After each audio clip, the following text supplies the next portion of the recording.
भगवान श्री कृष्ण के सामने अर्जुन खड़ा हो गया, हे भगवान, कार्पण्य दोषों पर स्वभाव रक्षा स्वाम धर्म सम्पूर्ण चेता यस्ते श्या निश्चितम तन्मे शिष्य। हे भगवान, धर्म के विषय में मुझको आप मूर्ख समझ ली, मैंने इस बारे में कुछ नहीं जानता और कायरतावश अर्जुन भगवान के सामने खड़ा हो गया कि मैं आपका शिष्य हूँ, मुझको धर्म के विषय में भली प्रकार उपदेश कीजिए और केवल उपदेश ही मत करिए, उसको बताइए और उस पर भली प्रकार चलाइए। मतलब मैं नहीं चल पाऊँ तभी मुझको संभालते हुए आप जो है उस धर्म का आचरण कराइए। ऐसे भगवान श्री कृष्ण से अर्जुन ने प्रार्थना किया तो भगवान ने फिर उसके लिए उपदेश दिया, 18 अध्याय गीता सुनाया और उसको वास्तविक धर्म का उपदेश दिया जो कि गीता है। और इसमें उसको करने के लिए क्या बताया कि मैंने मूलतः क्या मतलब उसने भगवान श्री कृष्ण ने कहा कि तुम क्या इसमें करना है तो 8 बार गीता में ओम शब्द का उच्चारण आया है, जिसमें भगवान श्री कृष्ण अध्याय 18 में कहते हैं गौमित्येकाक्षरं ब्रह्म व्याहरण माम अनुस्मरन् यः प्रयाति त्यजन्त्यं स याति परमं। ओम जो अच्छे ब्रह्म का परिचय है उसका तो तू जप और मेरा स्मरण कर। ऐसा करते हुए जो शरीर को छोड़ देता है वो मेरी परम गति को प्राप्त है। तो भगवान श्री कृष्ण ने अर्जुन को ओम ओम जपने का आदेश दिया, ओम जपने का आदेश दिया और अपने स्वरूप का ध्यान बताया कि मेरे स्वरूप का स्मरण कर। जो धर्म का आचरण है, जो सत्य है आत्मा, उसको प्राप्त करने की विधि तो योग विधि यज्ञ है, जिसको 14 प्रकार का बताया गया भगवान श्री कृष्ण ने, लेकिन उन सब में मूल रूप में यही है, नाम का जप और महापुरुष के स्वरूप का ध्यान। तो नाम का जप तो बता दिया है भगवान ने, उसको तो कर ही लेंगे, लेकिन महापुरुष के स्वरूप का ध्यान थोड़ा कठिन पड़ता है क्योंकि महापुरुष पहचानने में नहीं आते बाहर से कौन महापुरुष है कृष्ण के स्वरूप वाले। इसलिए हमको पहले नाम का जप आरंभ करना चाहिए गीता के अनुसार और एक परमात्मा के प्रति श्रद्धा को दृढ़ स्थिर करना।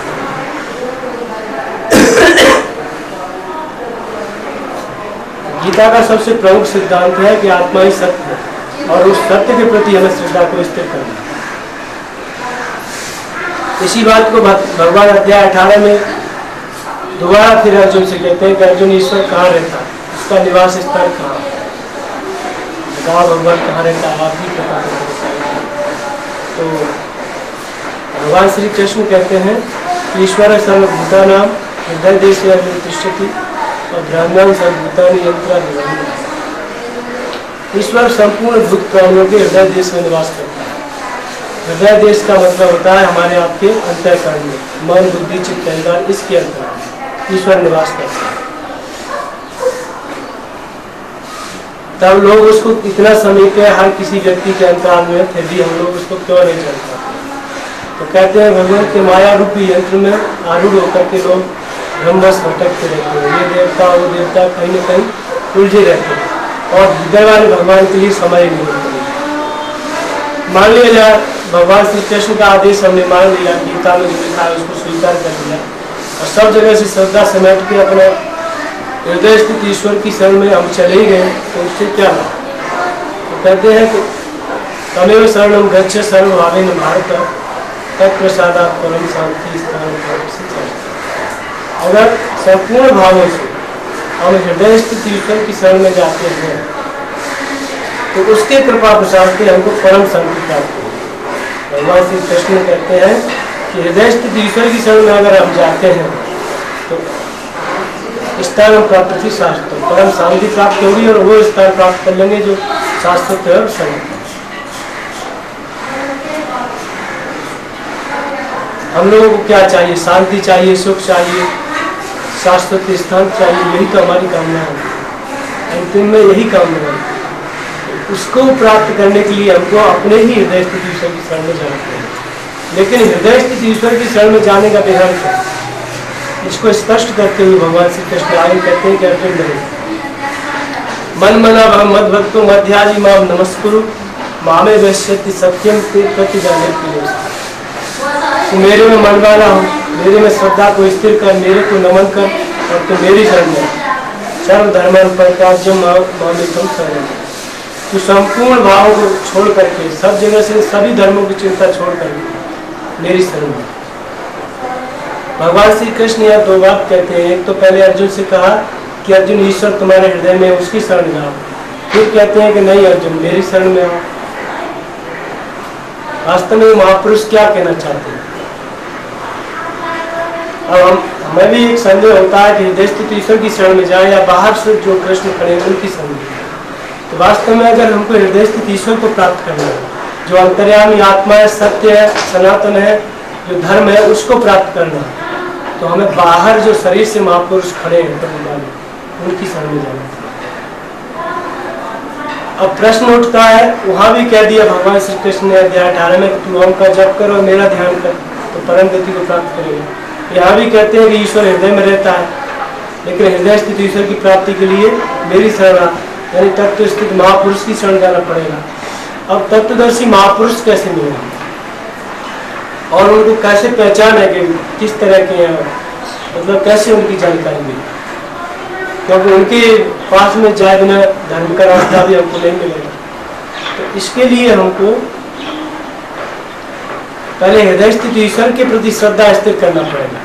जब उसके प्रति श्रद्धा स्थिर हो जाएगी, पहले भगवान श्री कृष्ण ने अर्जुन को आदेश दिया कि हृदय में ईश्वर रहता है, तो उसकी शरण में, और फिर कहा कि मेरी शरण। इसका मतलब पहले हमको हृदय स्थित ईश्वर के प्रति दृढ़ संकल्प श्रद्धा को स्थिर करना पड़ेगा। जहाँ हमारी श्रद्धा हृदय में स्थिर हुई, नाम का जप करने लग गए, तो भगवान श्री कृष्ण के स्वरूप का जो भी है, अथवा ओम जो परमात्मा में स्थित जो भी महापुरुष है इस पृथ्वी पर, वो अपने आप, हम जब नाम का जप करेंगे अपने हृदय में श्रद्धा को स्थिर रखते हुए, प्रार्थना करते हुए, तो वो हमारे सामने प्रकट हो जाएगा। घर बैठे बैठे वो हमको दर्शन देंगे और भगवान भी कहेंगे, जिसके नाम का हम जप कर रहे हैं वो भी कहेंगे कि भाई जाओ, ये सदगुरु है, महापुरुष है, कृष्ण की शरण वाले, आप इनकी शरण वाले। तो वास्तव में रामचरितमानस में भी इसी प्रकार से पुण्य कुंज बिन मिले संता सत संगत संस्कृत करम संत विशुद्ध मिले पर तेरी चित्त में राम कृपा कर। विशुद्ध संत उसी को मिलते हैं जिस पर भगवान की सीधी कृपा। भगवान ही कैसे कृपा करेंगे?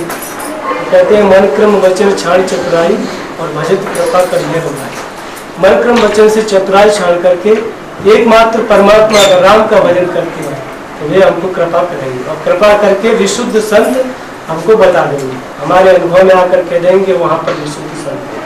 तो संत और सदगुरु कृष्ण महापुरुष श्री कृष्ण योगेश्वर जैसे महापुरुष को खोजने के लिए हमको ढूंढना नहीं है संसार में, या किसी के कहने से नहीं मानना किसी प्रकार, क्योंकि संतों को महापुरुष नहीं देख रहे। उनके लिए संत जो सदगुरु है उनको भगवान खुद बताएंगे। जो तुम्हारे भीतर वाला भगवान है वो स्वयं बताएगा कि ये महापुरुष है, ये सदगुरु है, इनकी शरण में जाओ। और जब वो कह दे भगवान की ये सदगुरु है, फिर बस वही महापुरुष है, वही हमारे लिए पूज्य है, फिर उन्हीं का आराधना करना हमारा कर्तव्य है, हमारा धर्म है, सब कुछ। क्योंकि वे आत्मस्वरूप है और हमको आत्मा ही चाहिए। तो जब आत्मा को हमें प्राप्त करना है तो उसको तो देखा नहीं है, यानी हृदय स्थित ईश्वर को तो देखा ही नहीं है। हमको बिन पद चले सुने बिन कारण, उसका कोई फोटो नहीं है। कर बिन कर्म कर विधनाना, तो उसको कैसे हम लोग देख सकते हैं? लेकिन जिन्होंने उसको देखा है उनको कहते हैं हम सदगुरु महापुरुष योगेश्वर। जैसे कृष्ण भगवान थे, उन्होंने भी देखा था, पाया था, इसलिए वो सदगुरु थे उस समय में, अर्जुन थे। और आज भी जो भी महापुरुष है वो भी कृष्ण के ही स्वरूप है। तो आज भी जो शरीर से है वो सदगुरु है हम लोगों के सामने।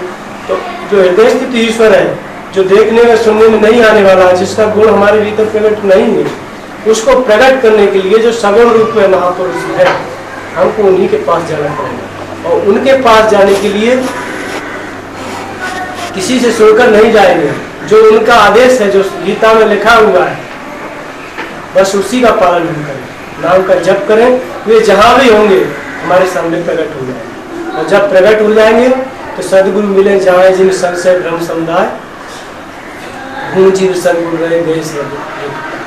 सदगुरु मिलते ही भ्रम और संशय सब कुछ समाप्त हो जाते हैं। साधना का मार्ग प्रशस्त हो जाता है। धर्म क्या है वो भीतर से प्रकट हो जाता है, हमारा मार्गदर्शन करने लगता है, तभी धर्म समझ में आता है। लेकिन कहने से केवल इतना ही समझ में आता है कि धर्म का मतलब होता है आत्मा ही सत्य है, शाश्वत है, सनातन है, वही सनातन धर्म है और उसी को प्राप्त करना हमारा कर्तव्य है, न कि हिंदू धर्म, मुस्लिम धर्म, ये सब कोई धर्म नहीं है। ये तो उसी आत्मा के नाम पर नाना प्रकार की पूजा पद्धतियों का एक प्रकार का संप्रदाय है। ये धर्म भिन्न भिन्न नहीं होता, धर्म सदैव एक होता है, पहले भी एक था, आज भी एक है, भविष्य में भी एक है। उसके नाम पर लोग अलग अलग अपना संप्रदाय बना लेते हैं, लेकिन धर्म भिन्न नहीं है। जैसे आत्मा भिन्न नहीं होती, स्त्री हो चाहे पुरुष हो, जड़ चेतन में आत्मा एक ही जैसा है, वैसे ही धर्म भी एक ही प्रकार का, क्योंकि उसको धारण करने की विधि का नाम धर्म है, तो उसको धारण करने की विधि तो एक ही है, भिन्न भिन्न हो ही नहीं सकती। इसलिए धर्म एक ही, सब मनुष्य मात्र का धर्म एक ही। आत्मा ही सत्य है, उस आत्मा को प्राप्त करना प्रत्येक मनुष्य का कर्तव्य है और उसकी प्राप्त करने वाली विधि को धारण करना।